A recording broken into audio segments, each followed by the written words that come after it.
Pas de scie électrique pour couper cette pierre, Grégory Philippe travaille à l'ancienne, à la force du poignet. Installé à Saint-Martin-du-Tertre, ce tailleur de pierre ne perpétue aucune tradition familiale, c'est une reconversion professionnelle. Après avoir exercé plusieurs métiers, Grégory est revenu à ce qu'il aimait depuis toujours, travailler avec ses mains. Enfant, il modelait de l'argile, aujourd'hui, il travaille la pierre. Depuis l'âge de 5 ans, je fais de l'argile, de la sculpture, j'adore ça. Quand j'avais 18 ans, je pouvais passer un week-end entier à faire de l'argile. J'allais chercher même l'argile en forêt, presque comme Rodin, quoi. Je me suis peut-être éloigné de ce que j'aimais vraiment faire pendant toutes ces années. Et puis là, j'ai décidé d'assumer ma passion.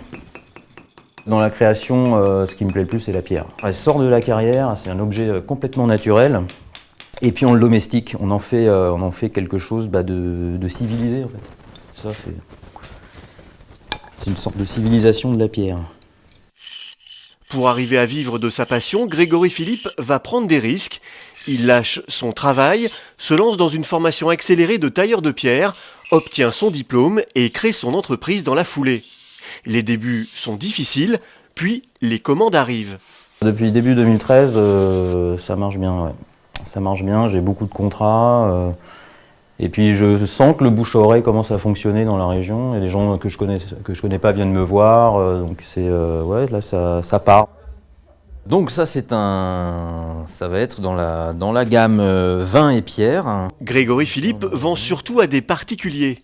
Il crée des meubles ou des décorations sur commande et dans tous les styles. Table basse, lampe, casier à bouteilles, Grégory essaye aussi de développer son propre style.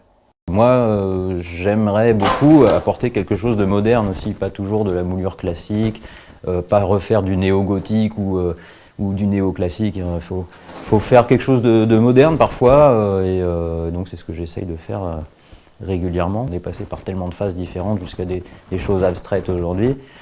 Pourquoi pas, faut pas laisser la pierre figée dans le temps.